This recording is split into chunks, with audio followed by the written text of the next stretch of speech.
and welcome to another episode of The Focal Thought. My guest today is George Tremis. How are you, George? I'm doing well. Thank you, Croydon. How about yourself? Doing good, thanks. And thanks Good. again for coming on the show. It's going to be a pleasure speaking with you. So, George, you are a real estate broker, founder of GT Realty Group, EXP Realty That's right. Brokerage, a sales trainer and speaker and a consultant. And it wasn't too long ago that I heard you speak at a recent industry event, the property hmm show. And I had first time I'd met you. I didn't know anything about you, and I came in a little bit late, and I was just floored because you spoke on the topic of mindset.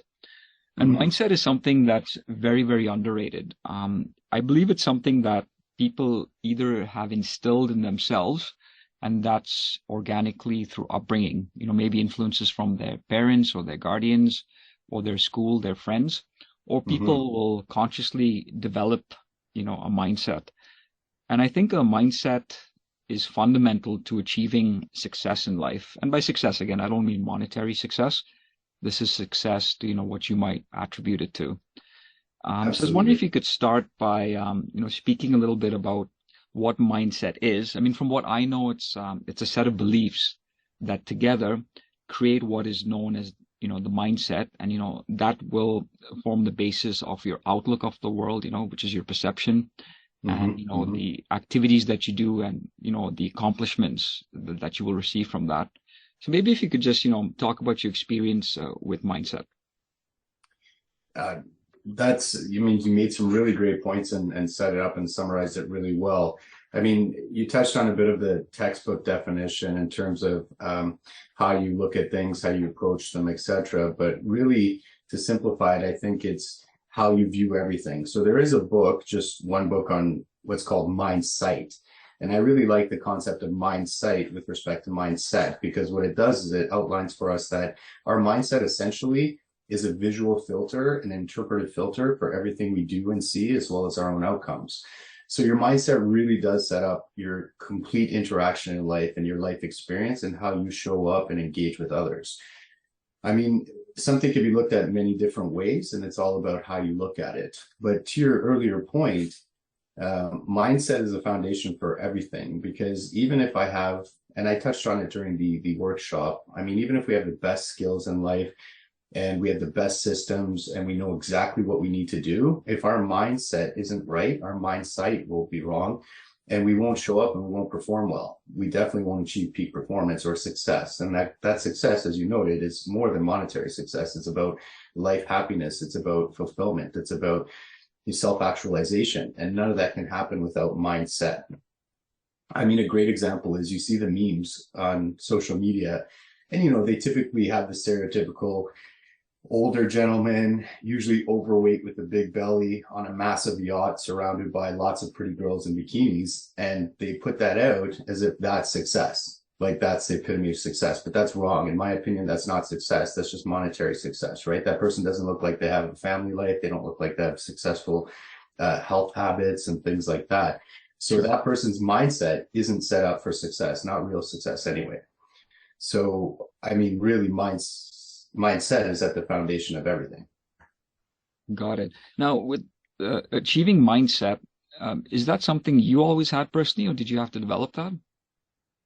No, actually, it's something I didn't have. So, I mean, I had a lot of successes, if you will, during the course of my life and a lot of different experiences, but I always was my own worst enemy, is one of the best ways of putting it, because I was constantly battling my own mindset. So my mindset would go up and down, and I'd be really high and positive, and then I'd drop down, or I wouldn't see the greatness in what I'd achieved. I could only see what I hadn't achieved. And so it was constant battles. So when you're fighting yourself and you have a constant mindset battle, you can't really actualize. You can't be your best self because you're fighting a person you can't win. Like you can never win a fight with yourself. So you have to learn to be in harmony with yourself. And that comes from mindset.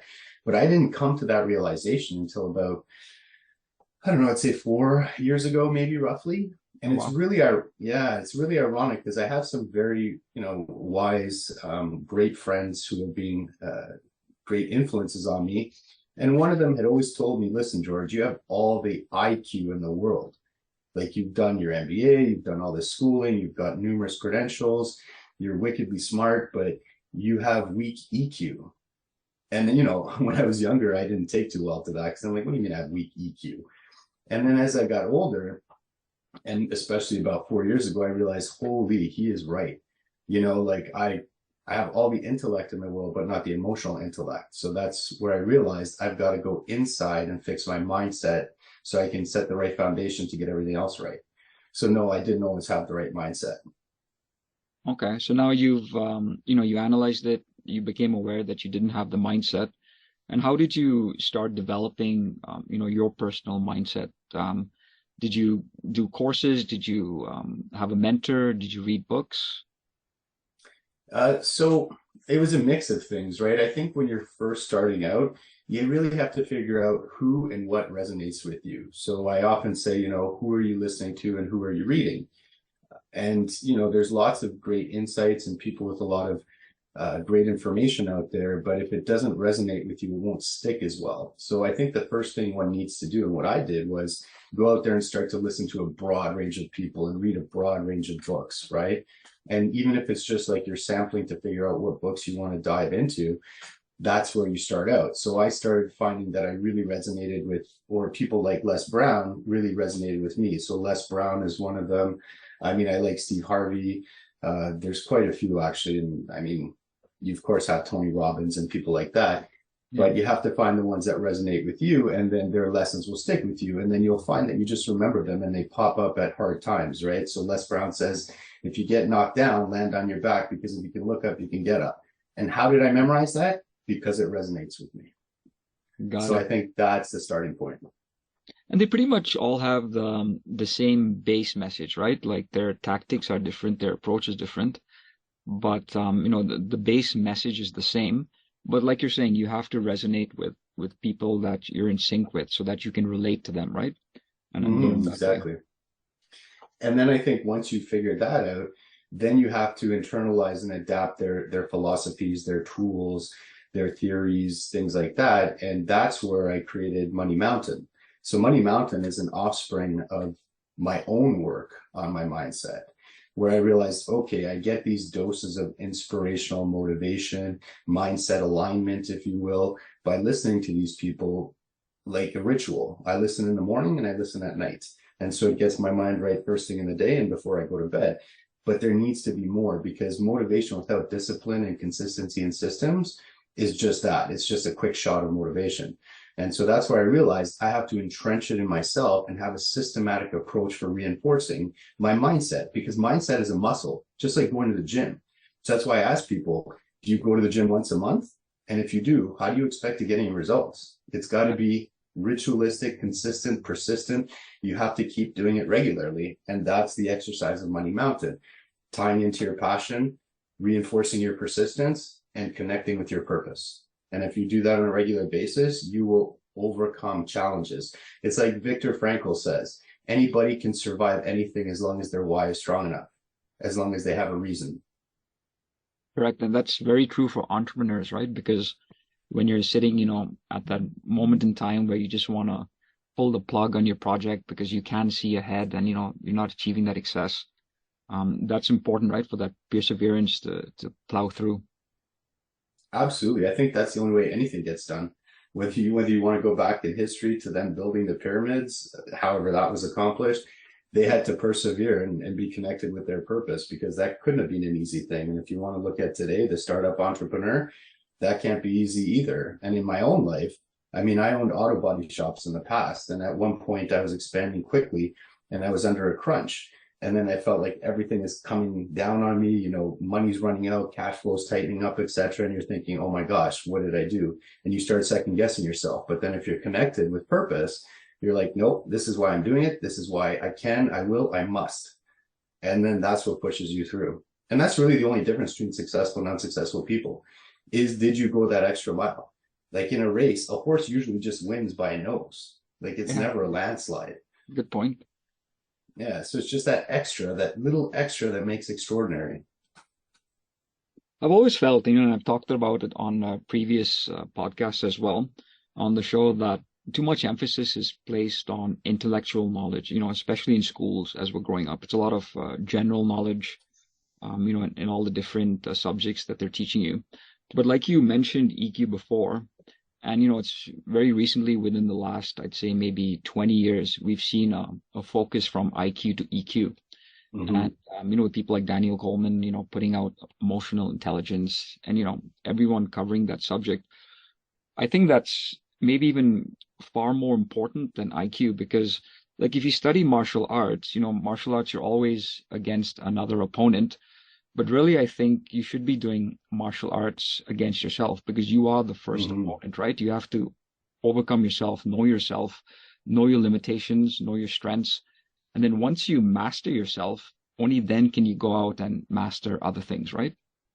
Absolutely. I love that you brought up the martial arts analogy because to me, it's just as applicable as going to the gym in terms of creating analogies for the concept of mindset.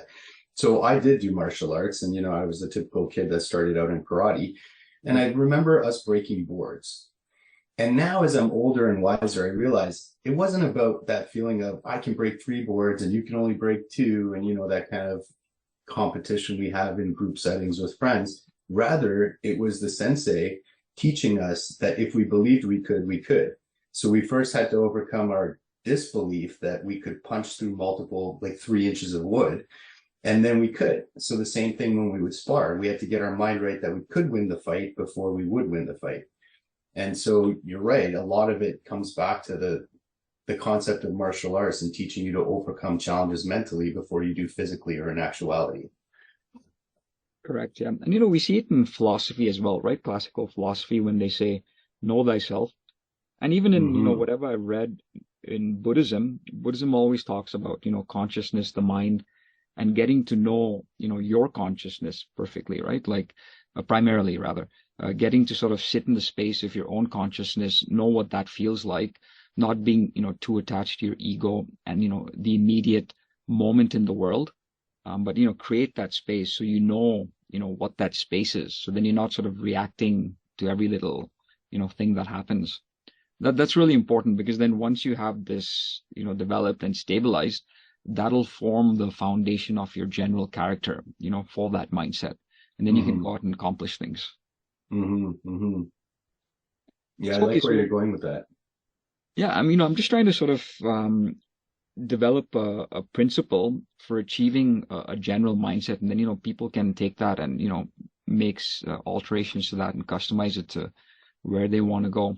So first thing I guess is we become aware that okay, a mindset may be not the greatest, or maybe not happening at all. So then we look to mentors, to other people in popular culture, world leaders, religious leaders, whoever it might be, pop stars, rock stars that Mm-hmm. resonate with us, influence with us. And so now we've got some starting knowledge. Now, what would you advise in terms of something practical? Now we've learned, we attended the lectures, we've seen the seminars, we've gotten inspired and motivated. So what would be a practical activity now that we can carry out? Might it be the Money Mountain, approach that you have, or something else? Well, that's the one we recommend. So I am biased towards that one, but but I think the key thing is that, as with anything, whether it's mindset training, sales training, any kind of training, literally the secret is contained within the word. If you're not training it on a regular basis, you're not learning, embracing, and becoming one with it. So this is the irony. I mean, people go to workshops, they'll have annual sales meetings, quarterly sales meetings at big companies, but what are they doing the other 300 and some odd days of the year? It's about that. It's about the daily discipline and the consistency until it becomes part of who you are. Not something you do, it's something you are. And that's the big difference. So from a practical standpoint and a prescriptive standpoint, like you're saying, whether you use Money Mountain or something else, it's about having that RX, that prescription for training your mindset. And so for us, we have the Better Questions for a Better Life. We have Money Mountain, which is based on the 3 tiers, right? It starts with your passion, understanding your passion, understanding how to persist through challenges, because anything worth doing is going to present you with challenges. Like the obstacle is the path. And Yeah. that's something that people have to embrace. And then the very last thing is the capstone is connecting it to your purpose and your why, but something bigger than money, something bigger than yourself, something outside of yourself. And that's when the real explosive success happens. That's when all of a sudden the inflection happens on the curve. The great example I gave during the workshop, and quite often, is, Buster Douglas and Mike Tyson. Buster Douglas had the passion, he had the persistence, he was a decent fighter, but he was never an exceptional fighter. He was never a champion until his mom died, and then he committed that fight to his mother's memory and his mother's honor. So he found purpose, his why, beyond himself, beyond money, beyond a title even. And that's how he knocked Tyson out and did the impossible. Oh wow, okay. So he was ready to die basically. Yeah, it's do or don't do, die, period. There, like Yoda says, do or don't do, there is no try. So Buster Douglas went in there saying, this is for mama, and I'm gonna knock you out. Like LL Cool J, mama said knock you out. Well said. And it's because he found his purpose. So purpose is like the capstone. So to bring it back to that practical application, I think everybody should connect with those three things on a daily basis. And, if your listeners want to get a sample of Money Mountain, they can reach out after the show. We can send it off to them. I'm all about giving away things to provide value and then engaging with people from that point on. Just like you could tell from the property show, I wanted to give maximum value during the workshop. No, you didn't. Like I said, I attended the first session a little bit late, but whatever I attended, I gleaned so much out of it. And then even the second session on negotiations, Thank you. That was great. Yeah. We took it into a, completely different space. Mm-hmm. And, like you mentioned, Mike Tyson, I remember hearing him speak with, I think it was Joe Rogan a couple of weeks ago. And I didn't know this. I'd known he had done some unconventional things in his training outside of, strength training and nutrition. He had gone into hypnotism and things like that, right? Just to get his mind, set for where he wanted it to be. And, with affirmations and things like that. But he had also studied ancient history, and he studied a lot of the great generals, Ivan the Great and Alexander the Great, because he wanted to know, what made these people tick in such a way. Because, these days people are maybe buying rental properties or, maybe buying companies. That's their portfolio. But with, these sort of leaders like Alexander the Great, they were actually setting up towns and, subdivisions and what they achieved in their lifetime, which was, much less than our lifetime, was amazing. And he wanted to know what made them tick and, have that voracious appetite to go out there and rule the world. Now, in some cases, it was done in a negative way, of course, but just to glean that motivation from them, right? So I thought that was interesting. He had to go back in time to develop that for himself, to get that killer edge. I don't know what he found, but I would think that he probably found that all these people were labeled as excessive obsessive. And so when you're really connected to your passion and you persist and you find your purpose and you're connected, if somebody doesn't understand, or even when you are trying to convey the vision, sometimes they'll still think you're obsessive. They'll still think you're extreme. So I think about one part in the movie, and I mean, there was some truth in movies, right? Where Alexander the Great said, I will go on without you. I don't remember, I'm paraphrasing exactly who he was speaking to, but part of his army wanted to go home. And he said, that's fine. I'll take my loyal soldiers and go on without you. Because to him, there was no life without the dream. And that became his life. And when you make that your life, I mean, you're almost unstoppable. It's like the opposite of the expression, the most dangerous person is someone that has nothing to lose. Well, equally so, the most dangerous person in terms of potential for success is the one that's obsessed with that and will sacrifice and do anything to achieve it. Exactly, because then your perseverance and is through the roof, right? Your motivation to succeed. There's nothing stopping you. Exactly. And I mean, that's why I really believe, and we believe, and in Money Mountain. And I should actually introduce the caveat that it's called Money Mountain because it's a play on the fact that almost everybody just measures success by money. Like on social media, we're inundated with that, but I kind of mock it by calling it Money Mountain in the sense of money is worthless without a purpose for it. And I talked about it in the workshop, but essentially you need people to have money, have value. So if you don't have people to give money to get something for it, to do something for someone else, it's actually worthless. So to come full circle to that, I find oftentimes, at least for myself, and I think it would resonate with you and your audience, that when we've really achieved something or stepped up, it actually wasn't for us. It was either to prove something to someone else, sometimes I think about an ex-girlfriend or something and you want to prove something to them, Yeah. or you want to make a family member proud. That one resonates with me quite a bit. Or you do something for someone else, or even let's say if we want to go very primal, because I'm very big on evolutionary development and psychology and subconscious, because I really believe we're just biological computers, from a fundamental protective nature. I mean, I'm not a parent, but I would think, if a parent was to think about their drive to protect their kids, they would realize that drive is far stronger than their self-preservation drive, which is very interesting, right? We will sacrifice for our loved ones or for our kids, which goes against the most fundamental thing in us, which is self-preservation. So that tells me and teaches me that the greatest power lies outside of yourself.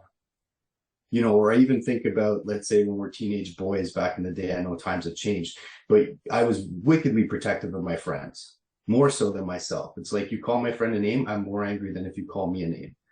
And so it's that, right? It's that instinct to protect others that we care about is even greater than our drive for ourselves. And so I think that's where you really tap into the purpose and, you have in life and maximum success. And that's not a bad thing, right? Is it that you're more protective of someone else than yourself, or? No, I mean, that's also how we survived, really. That's also part of evolution. So we were programmed to have something greater than our self-preservation drive, which is the preservation of the collective, right? Because if we didn't have that drive to protect each other, we wouldn't necessarily have survived as a species.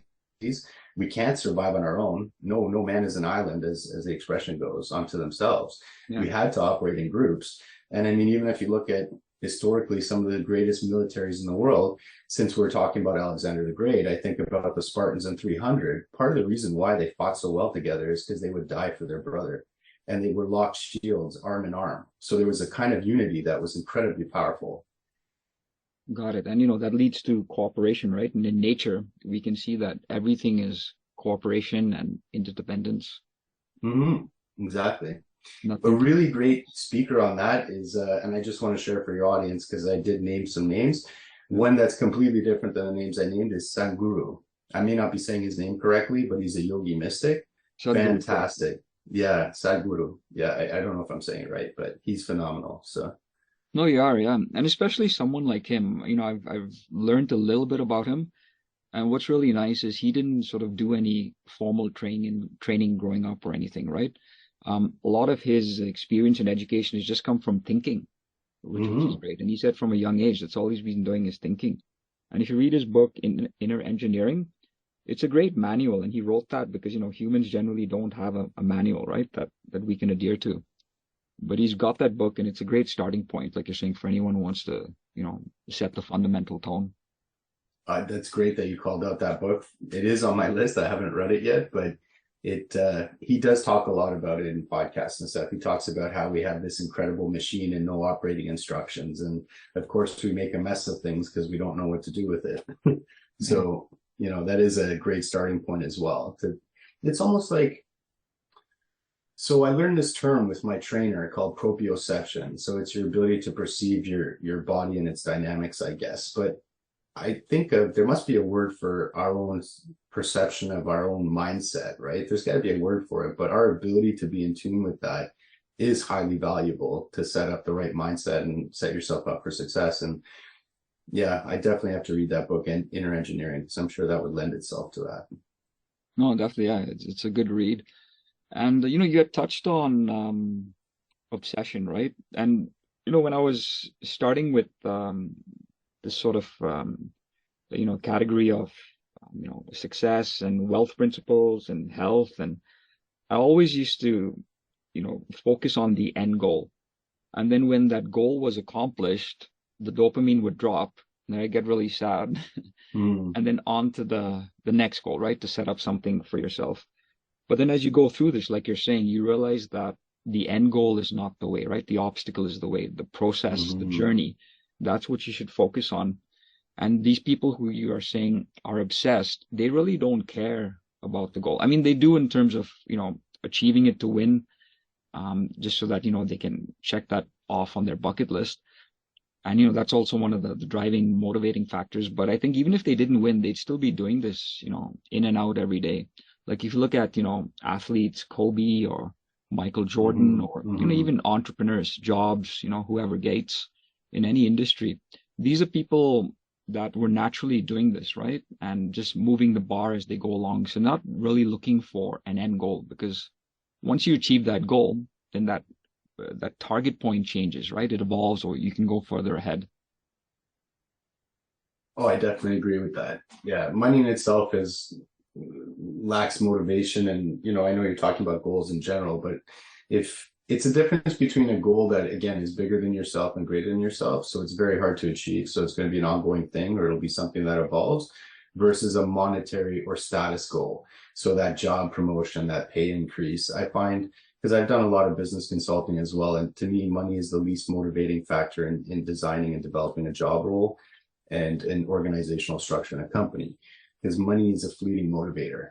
And to bring it to personal experience, like I was a young business grad, I wanted to be CEO of a Fortune 50 company, and in my head I set a target: I will have a Ferrari by the time I'm 26, I will be making X number of dollars, and all these metrics. And what I found in the end was, when I could buy the Ferrari, I didn't want it anymore.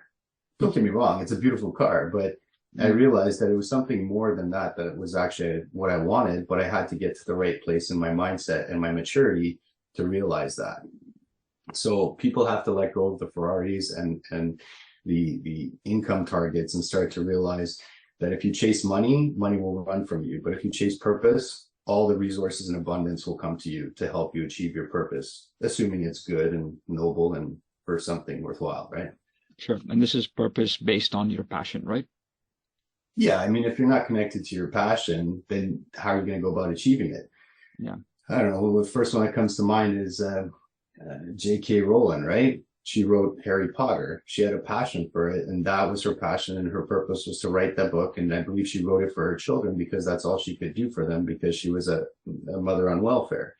So Yeah. she connected her passion to her purpose and achieved that way. She didn't say, I want to become one of the richest women in the world. That never would have got her there, Yeah. right?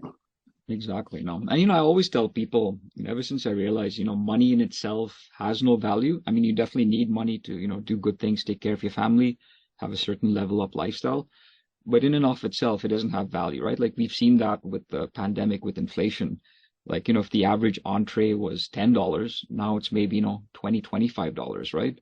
The cost Mm-hmm. of goods has gone up, but that paper note that you have has remained the same. Then you have to do things with money, right? Like invest it, start up a business so you can bring in more money. So if you're primarily focused on money, that in itself has nothing in it. There's no soul in money. But if you focus like on your purpose, on your passion, uh, you know, on something that is, you, then the money is a byproduct, like they say, right? It's the scorecard of the game. Yeah, yeah, definitely. I mean, I think of, for example, in the workshop, one of my favorite examples is when I said, who here would trade all your friends and family for $300 million?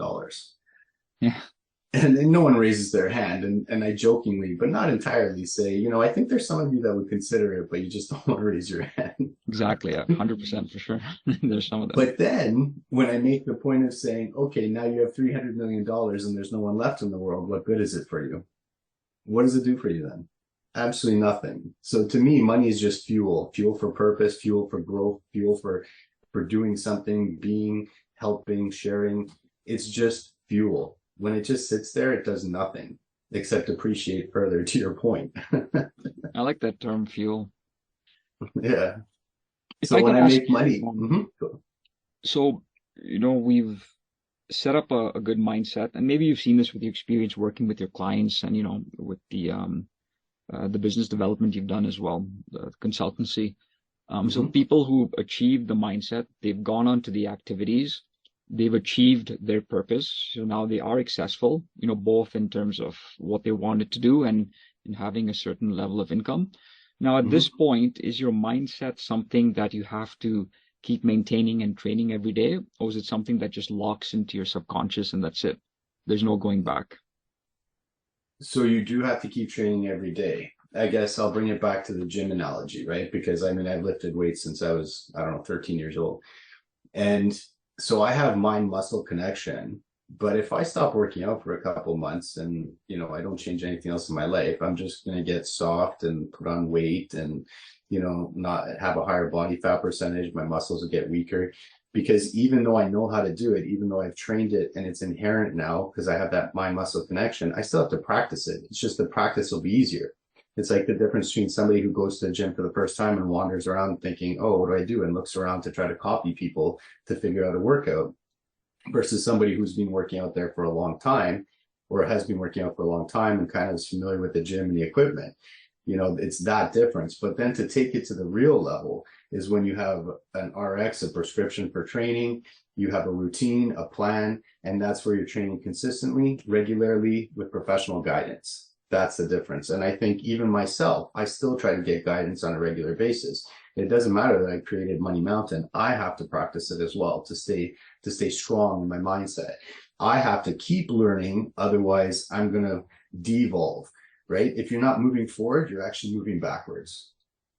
Got it. And that's like with the body, right? If you're not strength training the body muscle will, tone down and it can break down also, right?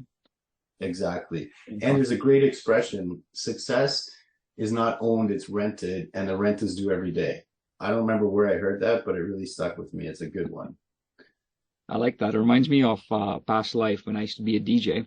And, I used to say you're only as good as the recent song you put on, right? Mm-hmm. Because the very next song, if you bomb that, if you come in off beat or, off key or something, that's it, you're toast. Yeah, that's a great analogy. I got to hear more about the DJ. What kind of DJing were you doing? I started off because, I was in music before. So I started off with like electronic music. And then after Okay. that, I got into like top 40 and, club music, wedding music, things like that. Very I tried cool. a little bit of everything in the DJ realm. Okay. Do you still do side DJing for fun or for friends or? Definitely, yeah. It's something that's a good therapy for me and Mm-hmm. keeps you in touch with, the new music. And yeah, it's something that I do because it's in my DNA, right? So Mm-hmm. Well, you have a passion for it, it sounds like. yeah, music's my passion. That was, I was, a musician for about maybe 7, 8 years before, switching industries. Um, Okay. I grew up in a musical family and, I went to college for music also, right? So that's fully in Oh, DNA. cool. Yeah. But, I mean, it's comforting to hear that even the greats like, Mark Cuban, Tim Cook, whoever it be may, right, that they Mm-hmm. also are consciously working on their mindset daily. Like you mentioned Tony Robbins. I know Tony Robbins, does his priming every day, right? Just to Mm-hmm. get himself centered and focused. And tons of, we hear executives in the business world, they have their morning routines to get them grounded and focused. Mm-hmm. So that's important. I hope listeners glean that, this is not something that you achieve and then that's it. You can throw away the key. You got to keep working on it. It evolves, improving every time, and then adapting to different situations because, new situations will come up in life and it'll throw Of you course. off your mindset game, right? Then you have to address that and adapt to it. Of course, absolutely. But I think for your audience, the other thing too is I know some people, and it's great because enthusiasm is a great thing. It's great motivation and fuel, but they're going to jump into it right away and they're going to create some kind of 40-minute routine right off the bat in the morning. And then all of a sudden it's going to be too difficult because life happens, you get interrupted, you wake up late, who knows what happens. But the point is, I think it's about doing it incrementally and building layers progressively. So, for example, even when I started working on my mindset, it started with listening to, let's say, a podcast in the morning, right? Like, let's say, like your podcast. And then it's like, okay, that's interesting. That was anywhere from 7 minutes, let's say, if it's a YouTube video, to a 30-minute podcast, whatever it may be. So I'm starting to condition myself to absorb this information in the morning. Then it's like, okay, let me start to focus more on the podcast. Let me jot down notes. Let me reflect on one of the 1 to 3 key takeaways from that video that I listened to, that speaker. And then you start to build there, right? Build on that. Then it becomes maybe 5 minutes of meditation. Then it becomes writing your own affirmations in the morning. So the point is, pick something small and build progressively. It's just like going to the gym. You're not going to pick the heaviest weight right away. You got to build your way up the rack. Same Yep. thing. And before you know it, you'll be wedged deep into it and you won't want to leave. Exactly. It becomes part of your life. You feel weird if you don't do it. I like that. George, thanks again for coming on the show and sharing your experience and the work that you do, on the topic of mindset. And if My people pleasure. want to further get a hold of you and find out more about the Money Mountain technique, where's the best place to reach you? So I can be found on social media. It's George Tremis, last name T as in Tango, R-E-M as in money, I-S, Tremis, and also GT, George Tremis, GT, Sales Academy. And just reach out to me on social. It's the best way to get a hold of me, and we'll go from there. And we'd be happy to share the Money Mountain and better questions for a better life and help people start on their journey. So, Yeah. I encourage everyone, to go on that and check out Money Mountain. I've got the worksheet and it's great. It's a great starting point for developing your mindset. And I'll put thank all of you. these in the show notes so people have the correct contact to reach you at. Excellent. Thank you so much. Appreciate that. Thanks, George, and I wish you well. Likewise, Corey. Thank you for the opportunity. It's been a pleasure.